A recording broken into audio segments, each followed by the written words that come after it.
do the deals they want to do. And um, and in spite of all the tools they're buying and all the money they're spending, it still doesn't seem to be working. In fact, there almost seems, from my observation, to be an indirect correlation, uh, meaning the more money that sales and marketing organizations spend on tools, the less effective it seems to be. And here's my thesis. My thesis is that the market's flooded now. Everybody has tools. Everybody could promote. Everyone could send emails. Everyone could, at the touch of a button, post something auto magically on LinkedIn or wherever else you want to post it. So the market is flooded with content, it's flooded with tools, and it's kind of high-teched out. So where's the opportunity?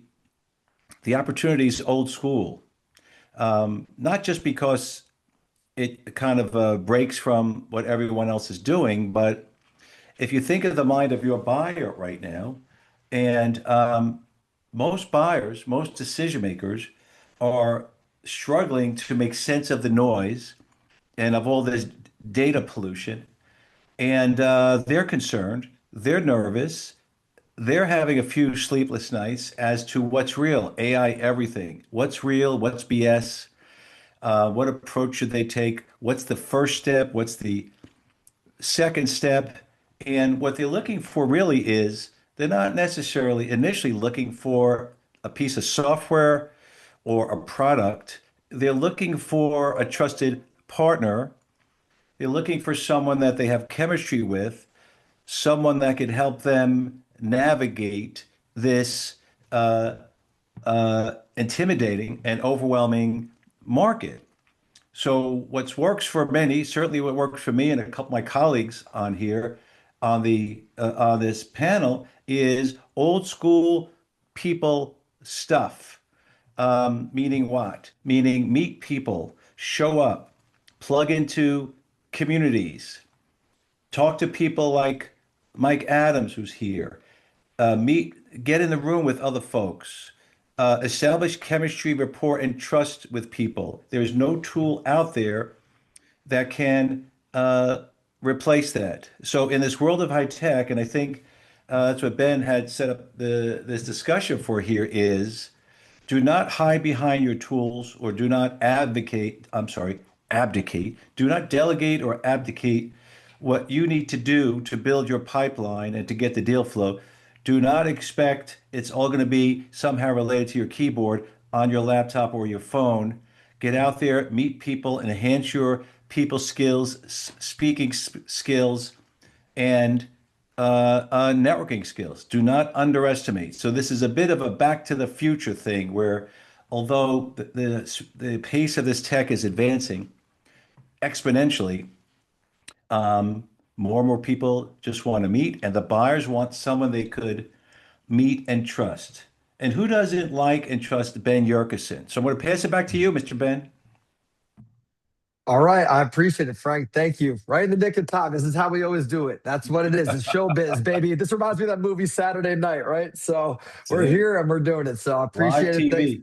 Exactly. Thank you, Frank. And I'd like to welcome all the other panelists to turn on their screens and their mics as well. And one last thing before we jump into introductions for the rest of the panelists and get into the questions. If anyone in the audience has any questions or input or wants to add to the conversation, we have the Q&A enabled here. So throughout our panel, I encourage everyone who's part of this to join in, ask some questions, and let's make this interactive. I appreciate everyone being here. So with that, let's jump into the panel. I'm going to do a roundtable of introductions. So maybe I'm going to follow the order of my screen. Vicky, if you could kick us off with just a little bit of an introduction in your background, and then we'll jump to Mike and Christina. Oh my. Okay. Hi everybody. My name is Vicky Han. I am the founder of To Be Human. I'm currently building an AI platform that's designed to help you increase your self-awareness as well as your relationship literacy. Separately, I am also a founder of my own private advisory practice. I've been working with private individuals for the past 12 years, assisting them through their high stakes moments, providing counsel through all types of situations, mainly focusing on personal transformation and tapping into human potential that they may not have tapped into previously while making some critical decisions in their lives. And so my background very much is really human centric and beyond how people generally present themselves in the professional world. As you can imagine, the clients who seek me for counsel share most private and intimate details of their lives to receive my counsel. So as you can imagine, the way that I meet people really is the core of who what makes a human, not just how you present themselves in the real world or when I mean whatever is real to you. But so as you can imagine, trust really is a huge factor of behind the work that I do, whether that's my operations on my business or just generally working with people. And so throughout this panel, that will be my approach. I'm sharing my insights about what it means to really connect with people on a deeper level and building that trust. Although I am building this AI company, I understand that nothing can really replace the human touch. So thank you for Right. having me, Ben. Yeah, absolutely. And trust is going to be more critical now than ever. With everyone leveraging a lot of the similar tools, it's the trust that will set us apart. So I appreciate that, Vicky. Over to you, Mike. One and only Mike Adams. Thanks so much, Ben. What a pleasure to meet you all. My name is Mike, and I just love to connect people, to introduce people to each other, to meet new people, to figure out what introductions I can make for them. So, my spiritual mission in life is to connect millions of people and to help everyone else become a super connector. So, I've been to more than 1,000 networking events. I speak to lots of people all the time, and the common thread here is always relationships and trust. You can use all the AI tools you want in the world, but no one trusts a message written by a cold AI bot. But when someone you've actually met in person sends you a message, you actually are going to read it and respond. So really, I want to focus my whole life and career on building relationships and trusts. That's the conversation of today. And to achieve that, I've got a podcast called The Super Connectors, where Ben was a guest. We've had like 60 other guests of people who just love to connect people at an intimate human level and understand why they're doing it, their purpose. It's not just for the money, it's not just for the glory, it's to actually help people. And so to achieve that, I've got a startup called Intro Stars, got the logo there, which is a platform for people to make introductions and track those introductions over time to make sure there's success coming out of that and everyone's a winner. And so I'm very glad to be on the panel today. We're going to talk about AI slop versus human relationships, the eternal battle. I love it. Exactly, exactly. I love it, Mike. That's what it's all about. It's all about the warm connections and what people can do to actually build that. So appreciate it. And also in the nick of time, Christina. I always this has been great. I love this. I love this session, and I am happy that we're all here together. So, Christina, if you could share a little bit about yourself and what you do, that'd be great. Awesome. Thank you so much, Ben, and thank you, Frank. I'm so honored to be here. It's great to be on the panel with two friends in the space. Mike, it was great to see you last week on the podcast, and Vicky, I'm excited for us to hang out in 2 weeks and grab some dinner. But for myself, my name's Christina Sclafani. I'm a sales consultant here at TriNet. And the way that I kind of describe myself is I sit at the intersection of founders, VCs, and operators in the New York City tech ecosystem. So my job is helping growth stage companies scale their people infrastructure at TriNet. We are an all-in-one HR solution for SMBs. But my real edge is building relationships and creating deal flow on both sides, whether that's connecting a founder to an investor or a client to their next big partner, or even finding a new client for any one of those people. So love to be here, and I love to connect people. As I mentioned, I was on Mike's podcast last week, and really I just want to be someone that sees the go-to-market trends in the front lines as a salesperson. I appreciate that, Christina. We got a bunch of super connectors on this webinar, so I appreciate all of you. And Frank, I know when you joined, you jumped right into the opening remarks. But if you want to share a bit about kind of your background perspective on the whole state of things, now would be a great time for that. Okay, super. Just quickly, I've been in emerging tech my entire career. I've been an advisor, CRO guy. I've done a lot of marketing and been involved in events, so a lot of customer facing. I've been involved in a few startups. And I'm fortunate to preside over a pretty sizable global network of people. I care about emerging tech, mostly AI. Right behind that is cyber. They're kind of fighting for first place right now. Are people having cyber conversations that back into AI or AI conversations that back into cyber? But I'm a big believer in the network effect. I've always done business based on communities, local and global and local. And at the end of the day, I like meeting people and solving problems, and that's really how we do business. And Mike nods, so I know that was good. Mike, that was Mike Yeah. approved. 100%. Yes. Absolutely. Thank you so much, everyone. So, all right, let's jump right into it. Let's talk about AI because that's kind of what is everyone is talking about, and it's becoming more and more a thing that is a necessity rather than a nice to have. Is leveraging these new tools and emerging technology. So, specifically from the sales and marketing perspective, which I think a lot of the audience and everyone on the panel is coming from that perspective. AI has leveraged the playing field across the board, right? So, as far as lead generation, outbound messaging, emails, cold and warm, I think everyone, the benefit is that we all have these at our fingertips and can have the same tools that help us grow our business. The downside is that now the sea is kind of getting flooded. And I know, as Mike called it, AI slop is just a lot of the similar messaging. And even as you see on LinkedIn, you can kind of tell when people aren't being very thoughtful with how they use AI. It's just kind of all looking the same.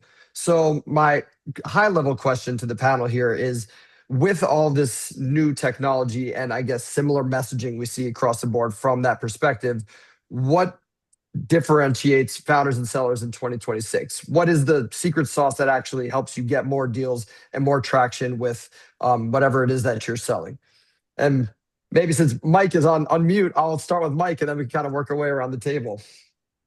Exactly. So I think AI is great to give you recommendations. I think it's a great recommendation engine, but it doesn't replace the relationship you're going to build with someone. So if you're going to use AI to send a bunch of cold messages to people who've never met you, people who don't know you, I think that's the wrong way to use AI because all you're doing is you're literally spamming people.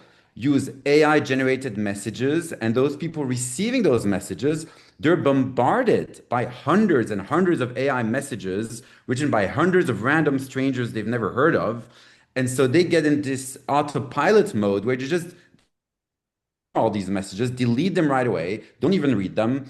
And this problem is just getting worse and worse and worse because the more people use AI spam bots to send these AI cold messages, the more buyers or high-end potential buyers get bombarded and become desensitized to any cold message.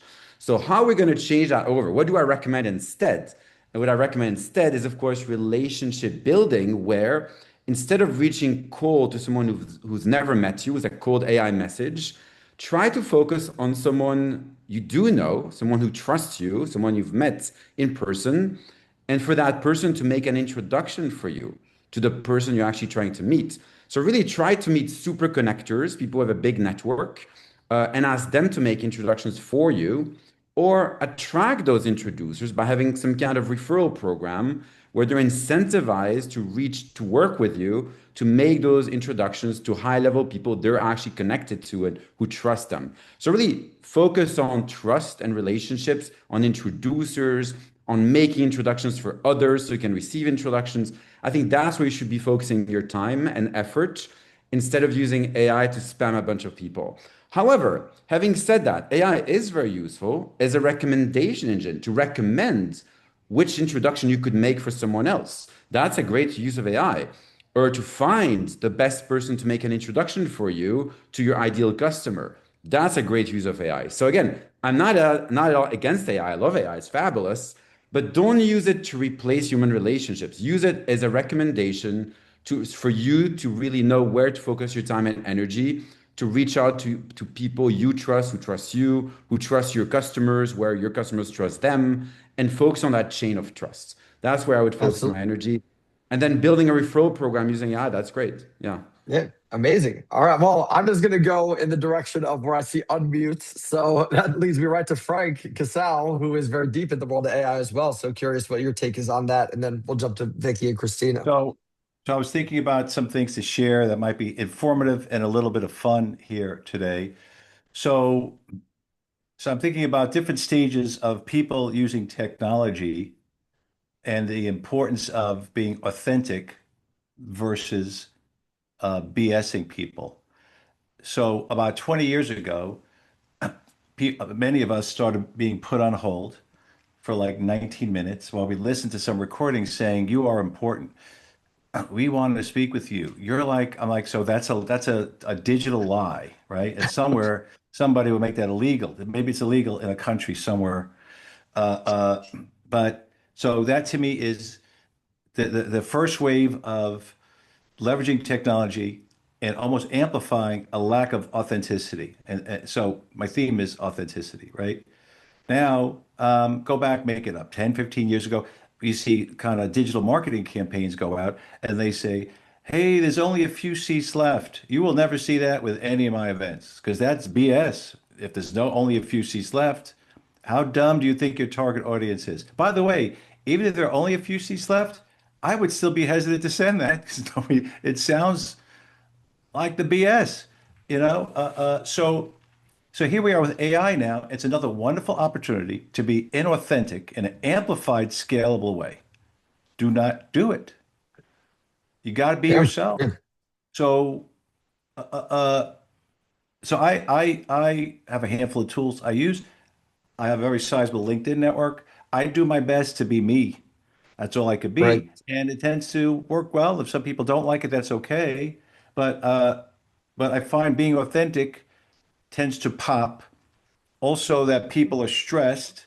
So if they see something, get a kick out of it, whether it's a photo or video or it's some sort of a title that catches their attention, then it puts a little smile on their face as well. So I guess my theme is leverage the tech as a delivery mechanism, as an amplifier, but the core, the kernel of it has to be authentic. Right on. I love that. Thanks, Frank. Yeah, and it's all about kind of being personal. You could use AI, but as long as it's in your voice and actually still you behind the engine making it yours, then it's still you, right? I see a lot of people out there just throwing things out there that are very generic and not personal at all. So it's all about the personalization at the end of the day. Christina, would love to hear from you on kind of what sets sellers apart and helps you with more deal flow and closing deals in the age of AI and technology. And then I'll pass to Awesome. Vicky. Yeah, thank you. I really liked what Mike said in terms of, AI being sorry, what was the word that you used, Mike? It made so much sense, but I'm blanking right Recommendations. now. It's really meant AI is great as a Recommendations, right. recommendation engine, Yes. but not as an actual replacement for human creativity or human relationship. It's just a recommendation. Yes. Yeah. No, thank you. And I love that because I think we can use AI to, make everyone faster and make outbound easier, make your pitch decks prettier, and essentially, create instant results. However, at the end of the day, AI cannot manufacture trust. It's all about being that human, like Frank mentioned. So, in terms of differentiating us, it's, signal versus noise, right? Are we blasting things out through AI, or are we being that human person and having that human connection? In terms of distribution, it's like who's already in the room, who can I connect people? Something that I go into in every conversation, whether that is a partnership call or a sales call, is who do I know that can help this person, right?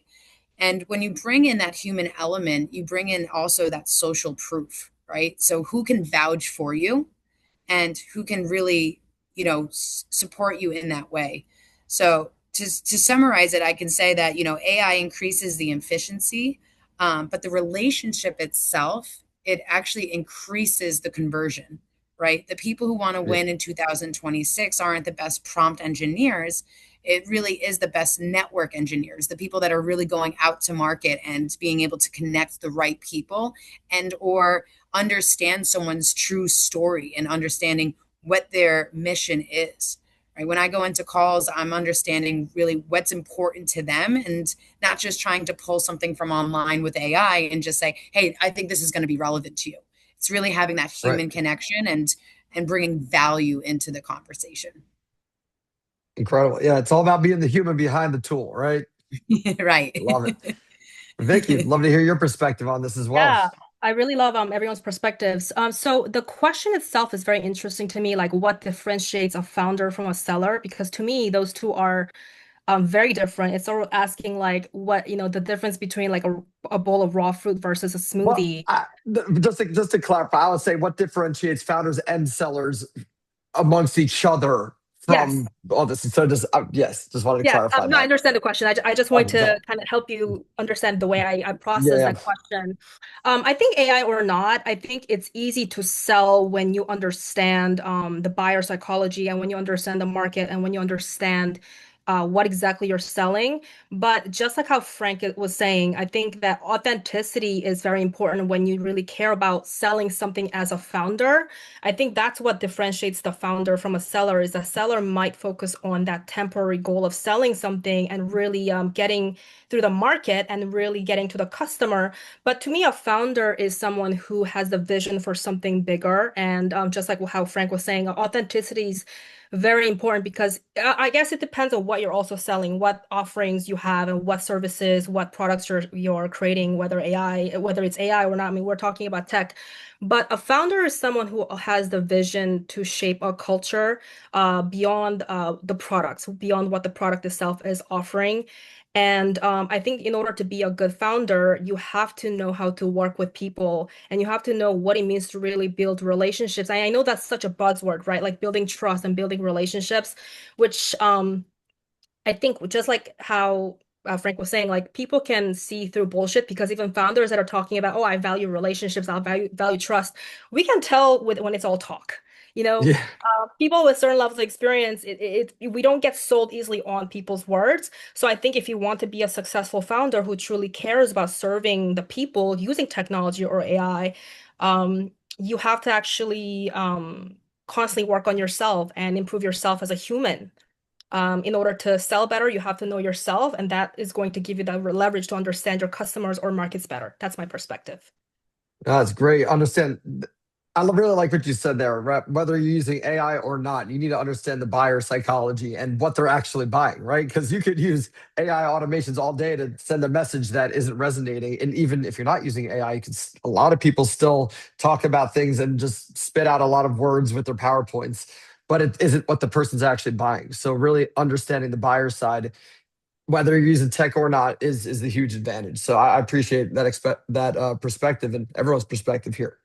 So I want to break it up a little bit because we got a question from the audience, and then we'll jump back to a few others I have. So Peter Camille, shout out Peter. I hope all is well in Jersey City over there. Does AI generated personalization start feeling creepy and inauthentic? If so, any advice on how to avoid this? I'm going to kind of open this up. Anyone who wants to jump in on this one, feel free to just jump right in. I'm happy to jump in. So yes, it does feel a bit creepy and inauthentic if it's purely AI generated and you don't add your own personality into it. If you write a message generated by AI and you just ask ChatGPT, "Hey, write me a LinkedIn post about this topic," then yes, it's going to be super creepy and inauthentic because that's the way it is. However, if you spend a lot of time rewriting it and changing the words and making it your own, adding your own personality to it, and adding personal examples, which are not AI generated, then you can make it into something a bit better. And so, again, in this case, you're using AI as a recommendation, but not as the final output. That is the key difference here. AI is not the final output. It should be a recommendation to write a structure, etc. But you should have your own creative input into the final words of something you write. For images, it's a bit more difficult. Like AI generated images, I use them myself and I'm always disappointed. Like, oh, I shouldn't have done that. I feel like, no, it doesn't look real. There's always something a bit creepy about it. I don't think we're yet at a stage where a fully AI generated image doesn't look a bit creepy and inauthentic. We're getting there, but we're not there yet. And for text, again, same thing. Um, I don't know. I think you should use AI as recommendations, but not as final outputs. That I think that's what I would say when you talk about LinkedIn posts or images or messages. So again, I think the reference here was to cold AI outreach when you send a Yeah. message to someone. If the message is too personalized, say, "Hey, I saw you wrote this post last week, and I saw you love baseball, and you went to this university because AI scanned your whole profile." It does sound super creepy. Like clearly a human wouldn't have done that. So by trying to be too personalized, You're actually stepping into the creepy zone. All So right. again, it's a fine balance. Yeah. And I by the way, think oh, no, I was you gonna say you go, Vicky, well, you. okay. I was gonna say, I think like creepiness is secondary. I think that when you personalize, or even if you try to personalize in a way it serves the customer, I don't think it speaks to the person's heart. I think because, if you really think about consumer behavior, what makes you purchase or decide to work with someone or buy a product is through their emotion. But AI being a specific way, it's not going to really spark someone's heart. It might invoke their curiosity, it might get their interest, but I don't think it's going to move their emotion. So when you're talking about scaling, you have to really people are going to buy from humans more than AI. Again, it depends on what the product is, but I think having your own personal presence online can be very important because that's going to then give people the impression of like, okay, who am I actually buying from? Who is this person? Again, it depends on the product, but that's my 2 cents. Yeah, and I would like to Wonderful. add also, instead of trying to personalize a message about, hey, I saw you went to this school and you like baseball and you posted this last week, I think it's more about who do you know in common? Because again, it's about social proof. So if a Yep. personalized message from AI or something you actually wrote yourself says, hey, we're both connected to Joe Smith and he said great things about you, blah, blah, that's more powerful than saying you went to this school or you wrote this post because again, it's focusing on the human relationship, on the connection we have. I think we should focus our message about social proof and who do we know in common. I think that's much more powerful than someone who scanned your LinkedIn profile to see which school you went to. Also, I think Interesting. that I think people can tell that when you try. I'm sorry, Ben. I wait No, no, to you're good. You're good. We're no, coming at the same time. We're aligned. no, but I feel like people can tell when you try too hard. Or even when you were talking about Mike about using certain points to create those similarities, consumers are smart. I mean, some of them are very smart. They don't like it when you try too hard to push something on them. So that could have an Yep. adverse effect. Yeah, I Well, agree with yep. Vicky. I think so. In one sense, this is a tricky question as I see it. But let me start by saying, Vicky brings up a good point. What would you do if you were in front of someone at a networking reception and you happen to know about their background? Would you show up and go right down the resume? It's like, my goodness, it's no different, right? Even if you know 5 data points about them, you bring up one or two. Mike brings up a good point. We also know, like, just personalize it, make it warm. So, one of my tests is what would it be like in person before I do it digitally in mass, right? Right. And as Vicky said, don't overdo it. Like if you do it a little bit and say, hey, Ben, I see you're in Jersey City. I'm thinking of moving there. Okay, fine. If I go down, I know you and your family and what you did. It's like, whoa, is this guy a stalker or what? So I nobody know what you did last summer. wants that. Yeah, really. So, but however, here's why this question is tougher for me. A lot of what we're discussing is the current state of the tech, which is really going to be different this time by, pick a window, 12 months from now. So I think, I mean, here we are, we're talking about it now, fine. And we're doing things this year, but my feeling is when I think about how to interact and how to leverage this tech, I don't, I find many discussions are like a snapshot of where we are today. And it's moving so quickly. I recommend to people to think of it more of a freeze frame of a video of a racehorse from left to right. And then you say, oh, here's where it is, but that thing looks like it's going damn fast. So at least you have some context as to say, here's what we're doing now, right? It's a little inauthentic or some AI slop but we've been here with other tech before, and I believe some, not all of it, I believe some of this gets remedied.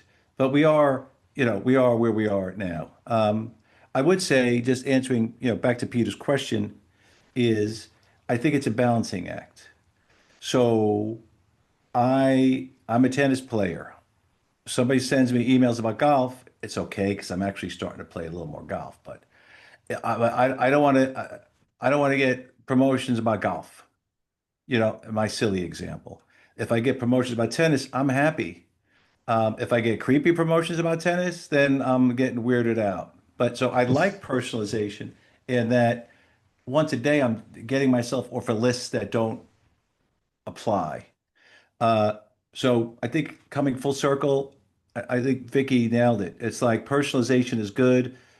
stocky stuff, whether it's on social media or in person, is a little weird. So maybe think of that balancing act. Yeah, and just a follow-up question Peter asked is kind of what can you have both authentic personalization and scale? So I think what we're talking about here is let's be as authentic as possible, but then now we go back to the issue of okay, I can be very authentic. I can individually write a message to people on LinkedIn, but how scalable is that, right? So if you think about growing your business, where's that line between authentic personalization and scale?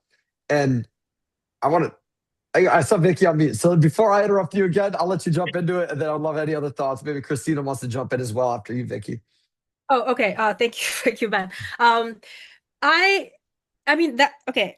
Those two words feel like oxymoron to me. I don't know if you can really have your intention to scale and be authentic because to me being authentic is that you're not desperate for anything. And when you have the intention to sell someone something, you're already coming in with the approach of like trying to convince this person. That can already chip away from your authenticity. Authenticity to me is showing up knowing what your offers are, what you can value and what your values are and what you can offer and what you can do to help this person. Authenticity stands on its own, but when you are trying to sell to somebody, you that you're taking a step further from you being the core of who you are and now taking a approach to convince someone. I think that stems away from authenticity. That do you guys understand what I'm saying? Can I, could you clarify? I think I want to challenge you, Vicky, but I'm not sure yet. So could you reframe that? Because Peter is asking, can you have both scaling and authentic personalization? And if we're talking about using tech to personalize a conversation or like the selling metric, um, what does it really mean for you to be authentic in that process? Because if you say that your authentic process is really understanding exactly who this person is and using that as your method to convince this person, is that really authentic or is that just a sales tactic? Because authenticity is, I don't think it's something you have to convince people of. Well, There if you you go. authentically think you're helping, I think Frank is probably going to say what I'm thinking, but Yeah, well, yeah. I'd like to hear both sides. So I agree with you. I don't think, I think the idea of selling at scale doesn't work. I would leverage, I would and do leverage personalization and where I can hyper personalization, not to sell anyone, but it may be to identify someone who may be interested in a white paper or may be interested in an event. So I agree with you, Vicky, not to sell. I think at the end of the day, it gets back to the people factor here. My goal within my network is to find people with a common interest. It might be AI or something else, and within that, there are subgroups: people that sell it, buy it, academia, students graduating. So, and the power really is in not the big circle; it's in those sub circles, if you will. If you really want to talk about really targeting. But my goal is to first identify people who care about a common topic, whether it's AI or tennis or mixed martial arts. It's an awesome ecosystem. Get in there, and then from there, where do you go? Right? Where do you go? To me, nothing happens of substance until I'm on a phone call or in a room or having a beer or going to a party. So to me, the top of the funnel is kind of the outreach, and the middle is like, okay, there's some connection there, plain old fashioned exchanging notes and things like that, where you say, okay, we're getting somewhere here. So I think personalization, I think mass personalization, although it sounds like a jumbo shrimp, I get it. I think it helps from the standpoint at least identifying who cares about a topic, and then you don't send golf stuff to the tennis guy. All right, if that makes sense. So that's where it could Yeah, help. But further down, as you get further down that funnel, you got to show up and you have to be real.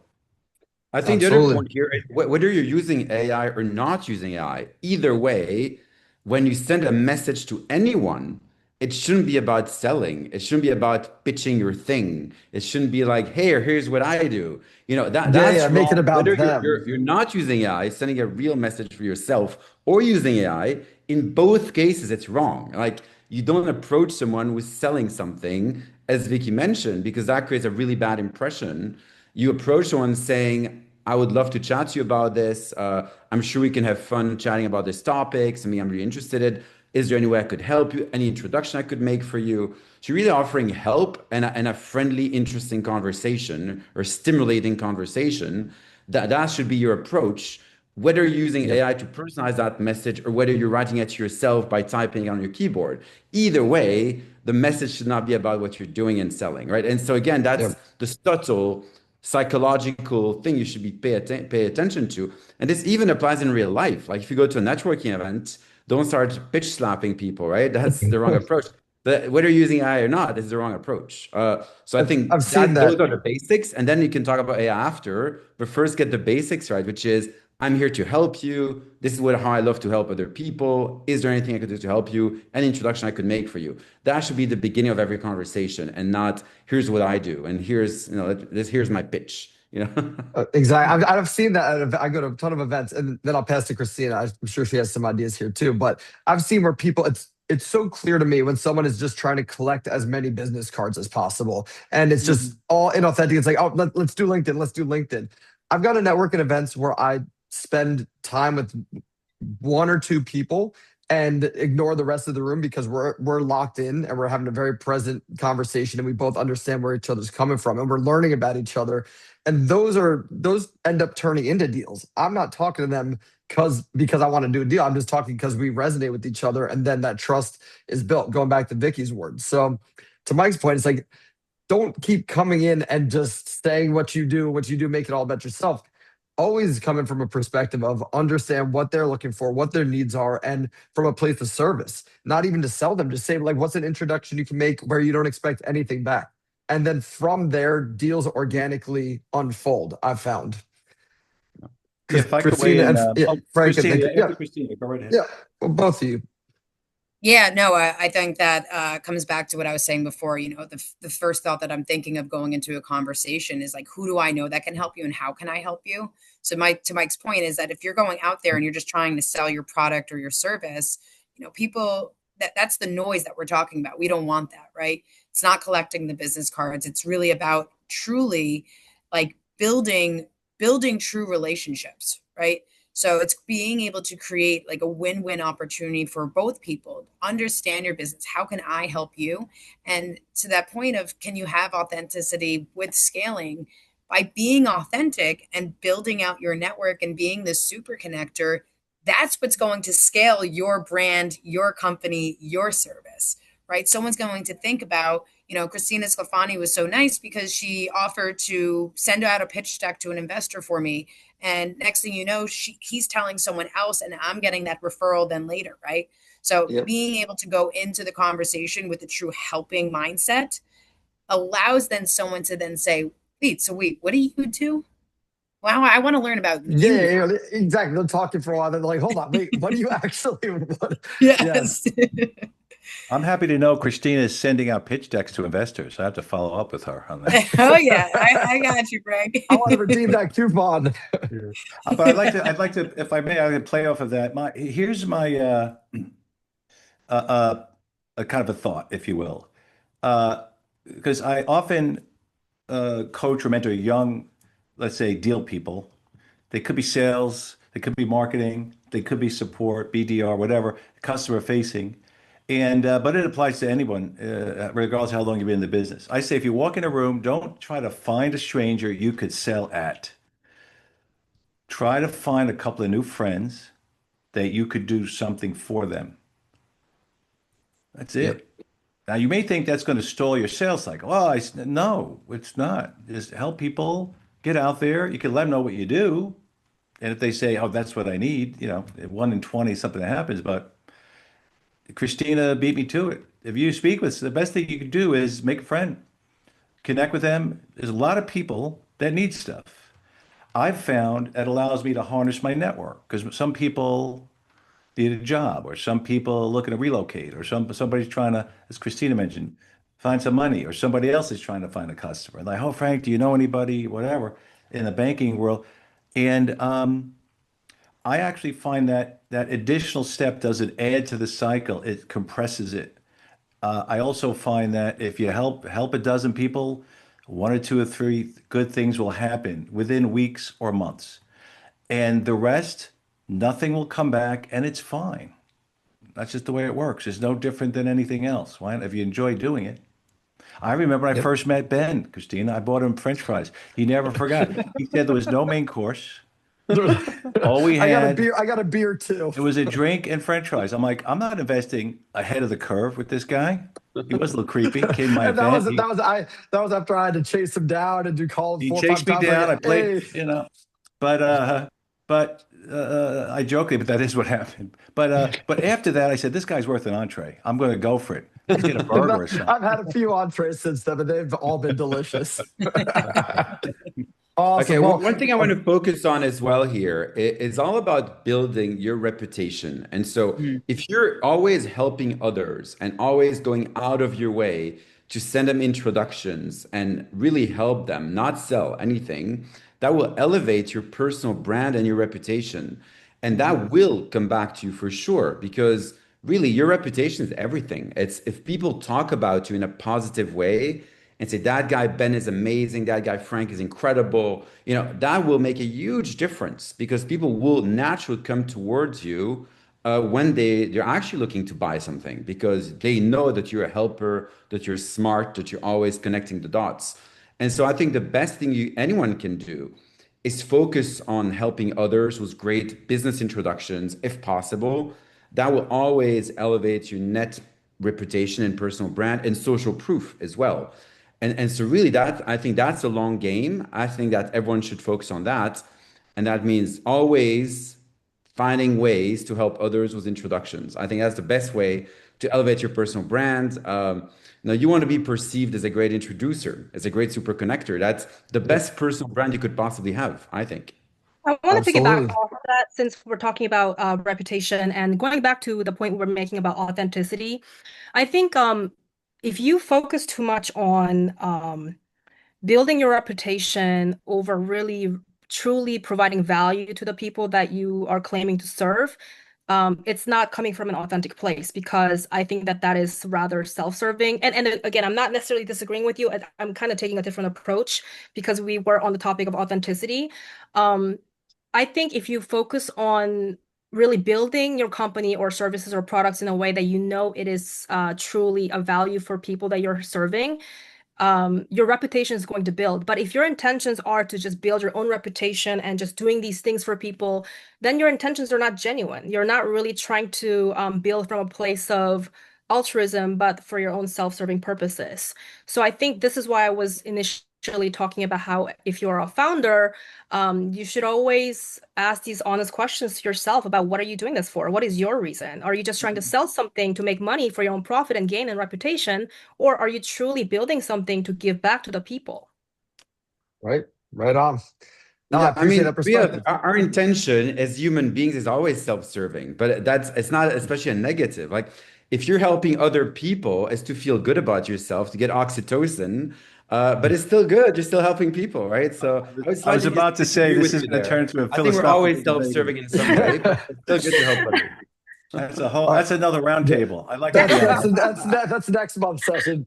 No, all right. So I appreciate all these insights. Quick thing is that Chuck asked if we'll get a recording. Everyone in the audience, yes, we will send the recording out afterwards. And there's definitely gonna be a part 2 on this one. But I know we're coming up on time. We have a couple minutes left. So I have one last question, and then I want to give everyone a chance to, I know we're saying don't kind of go out there and pitch what you do, but that's what I'm here for. I'm gonna give everyone a chance to do like a quick 30-second to a minute pitch of what they do or where people can find them, because I think everyone on this roundtable is awesome. And I encourage everyone from the audience to connect with them, learn more, and see where you can help each other. But just one quick question before we get into that, which I'll ask everyone to keep it to a minute or so, just keeping in mind time. This is about closing deals now, because I've been speaking with Frank about this lately, where, with everything that's going on, we're still doing old school chasing people down to get their attention because, decision makers are busy and you have to chase people down. And now we're kind of getting back to traditional sales methods. So what we've been doing is like calling offices and asking for them, thinking about mailing something in the mail traditionally. So I guess my question is, how are you thinking about leveraging these tactics to get in front of people? And if you have any advice that you could share about how people can use old school sales tactics to close high tech deals. That's kind of a roundabout way to ask it, but hopefully you understand enough to answer that. So I'll jump in, or I'll Christina, and then I'll work my way around the table if you have anything there. Yeah. No, I think that's great. And, at the end of the day, my early on, my sales career actually came from door-to-door commission sales only. So there's nothing better than, a handshake and getting in front of someone. So for me, I have so many examples on how I am able to obtain and, hit my quota and more so. So that said, I'm going out in the field, I'm putting on or I'm attending different types of founder dinners, hosting different events for founders and investors, after event sign conversations. So for me, I think it's like, people see body language, they understand and they build off of like the emotional context and connection itself. And really just, at the end of the day, I want to be able to be someone that, says like, yo, you should talk to Christina.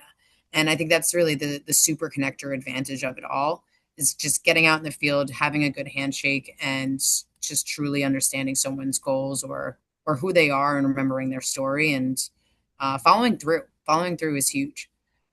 But hopefully that Absolutely. answered your No, question. that's awesome. Anyone Thanks. else have anything they'd like to add to some of these traditional sales tactics? I would say that if your target goes quiet on you mid-cycle, it's it's one of several things.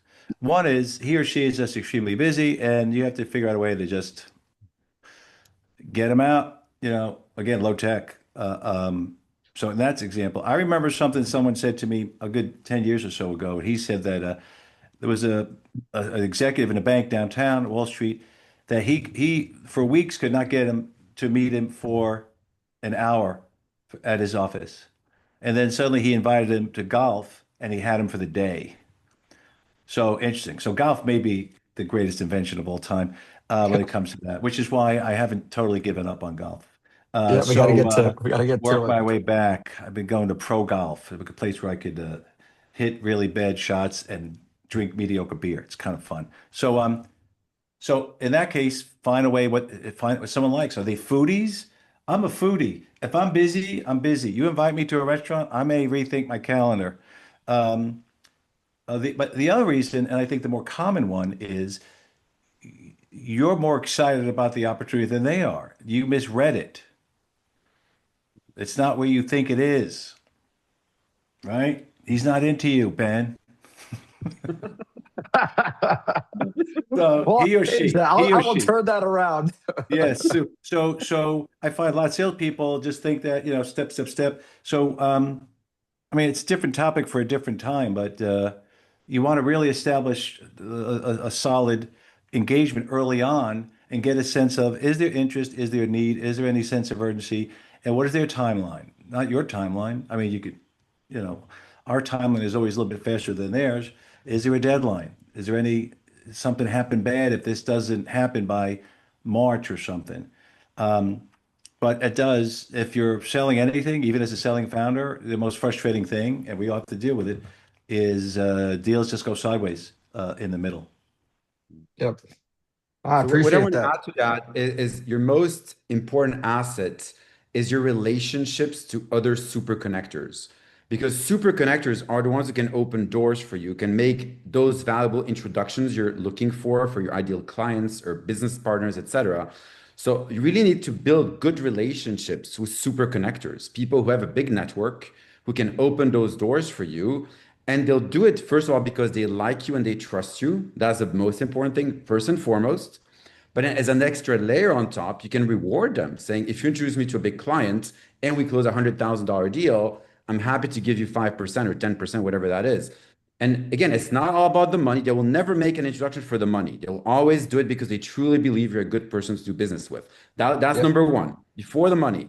But the money is still important. They need to pay their bills like everyone else. They need to pay their mortgage.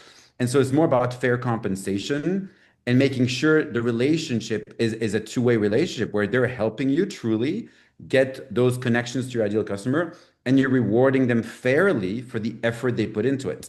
And it's finding that balance between building trust and relationship and being likable, building relationships with super connectors, and then rewarding them. And so, how do you package all of that as a one single thing? Is to go to networking events. That's where you meet super Yep. connectors, of course. To come to our one of our Intro Stars dinners where we've got lots of super connectors, and then to join our Intro Stars community, introstars.com. It's free, and that's where all the super connectors hang out. So we've got more than 300 super connectors in New York, more than 1,000 in London, and very soon taking over the world. So again, you want to build relationships with super connectors, and again, based on trust and being likable and giving back as well. I just want to Perfect. play off of quickly, if I could play off what Mike mentioned. Really important. I would say selling to strangers, you will end up being the most unsuccessful and poorest person in your building. We all have to do that at a point, but that should just avoid it as much as you can. But then people say, well, I don't know a lot of people. You know a lot of people. Mike knows a lot of people, whoever, right? So I struggle with that a little bit. So, but Mike hit it on the head. First thing is, where you have relationships, that's where your opportunity. Your second choice is not strangers. Your second choice is the relationship of people you know, Mhm. right? Ben noticed a very interesting data point a couple of months back, a couple of deals we were doing. And Ben said, Frank, a couple of these deals we're talking to now are not friends of Frank. They're actually friends of Frank. Which give back, and I was like, that's a great observation. It's a great observation. Selling to strangers should be last on your list because the buyers buying from strangers is last on their list. It's too much risk and uncertainty. So if you think about the people you know, continue to nurture and build that. But while you are, as Mike says, connect with people who know other people. Just, Christina might say, oh, you're looking to do this with, okay, I know somebody. That's all. That beats what you can do. Buy a dumb list and send it to a bunch of strangers. That's a big Yeah. nothing burger, man. I have a Agreed. different opinion on that actually, selling to strangers. Just keep, if you could just keep, sorry to Yeah, cut you off, I'll but just keep it very keep it short. short. I'll Yep, keep it cool. very short. Thank you. So You take your time, Vicky. You no, take no, your time. no, I'll keep it very short. So I think that if you know exactly how to talk about what your offerings are, and if you build a reputable social media presence and you just talk about your things in an authentic way, that is a way to turn strangers into customers and clients. So I don't necessarily agree that it is hard to sell to strangers. It is my conviction that if you have this belief that you know exactly what you're offering and people will benefit from what you're offering, then strangers can 100% trust you based on their own judgment. And then you just got to trust that consumers are always going to know exactly what they need. And when they find that, which is you, they're going to know and decide to buy from you. I don't No, just my absolutely. last point. I only would say though that all the data shows that the probability is probably 1/10. The data shows. So I'm not saying it's a zero. I'm just saying you have a higher probability of finding a deal and closing a deal through someone that Mike knows or Ben knows. That's all. I'm just saying it might be 10% versus 50 versus 80. That's all. But maybe Ben Cool. wants that for the next theme. So Yes, exactly. I was we going to can't say talk that's to a him. great segue. All right. So, first of all, I appreciate everyone on the panel. I want to give you each 15 seconds or less to tell people where they can find you and how you can help them. And I'm going to follow up with all the attendees with that in email format. But I'm just going to do a very quick round robin. And then I'm going to just let everyone know that, with Intu Global, we are doing these monthly. If you're an AI startup, small, medium business, we're going to be having different webinars, white papers, roundtables, kind of sharing how you can get more revenue and be authentic and grow your deal flow through authentic relationships and connections. So, 15 seconds or less, and then I'll follow up. Mike, kick us off, and then I'm going to go around the table. Perfect. So you can follow me on LinkedIn. My LinkedIn handle is SuperMike. So linkedin.com/in/SuperMike. Follow the podcast, The Super Connectors, on Spotify, Apple Podcasts, and YouTube. And then sign up for free on introstars.com, completely free of charge, to start to make introductions for others, elevate your personal brand, and then receive amazing introductions to your ideal customers as well. So again, all about introductions and connections. Thanks so much, Christina. Yes, I think we're all probably going to say LinkedIn, but that really is where I'm spending most of my time. I try to not only post what I'm doing for an event that I'm putting on or if I'm sponsoring, but also I do share a lot of events that my partners are doing. So follow me there. You'll be able to see exactly, where my network is going and what's trending right now. If you need any help, of course, with any HR services, or if you know anyone that does need help with HR services, I'd love to be that point of contact. But of course, as I mentioned several times, if you just need any help, I'm happy to be that helper. I genuinely am intrinsically motivated by helping people, and I believe in good karma. And one day, I'm going to make it big. And this is just the beginning. Absolutely. So thank you. Thanks. Thank you so Thanks so much for much, your time. Christina. Vicky. I was just telling Ben that I didn't prepare any specific CTA because I really want here to just talk to people and have an amazing conversation. But feel free to connect with me on LinkedIn. It's LinkedIn-VIKIHAN. You see my name on here. Like I said, I'm currently building a startup that is designed to help you increase your self-awareness and your relationship literacy. So if you're interested in following my journey, you're welcome to connect me on there, and feel free to reach out. Thanks, Vicky. And Frank, close us out. Yeah, super. Just first of all, thanks to the panelists. This is awesome. And Yeah, this is Ben, wonderful. thanks for putting this together. So next time let's do it in a room, Ben, like with a microphone in the middle or something, Yes. and some peanuts or something. But unless anyone has an allergy, of course, we don't want to do that. But in any event, thank you all. I think it's a great idea, Ben, to do this. I'm involved in too many things to say. I have entrepreneurial ADD, so I just revel in it. But I would say the common denominator is AI, cyber, emerging tech, buyers, providers, and I preside, fortunately, over a very large community that I've spent many years nurturing. As I met some of you. Uh, so if I could help you, fine. If we could do a deal, fine. If you just want to hang out, have some fun, and de-stress, fine. And LinkedIn, yeah, Frank Great. Casale. Back to you, Benny. I appreciate everyone being here. Everyone give a virtual round of applause for our panelists, and thanks to the audience for being here. Have a great day, and we'll look forward to seeing you next month. Have a good one. Bye, guys. Thanks Take care. all. Bye-bye. Have a great day.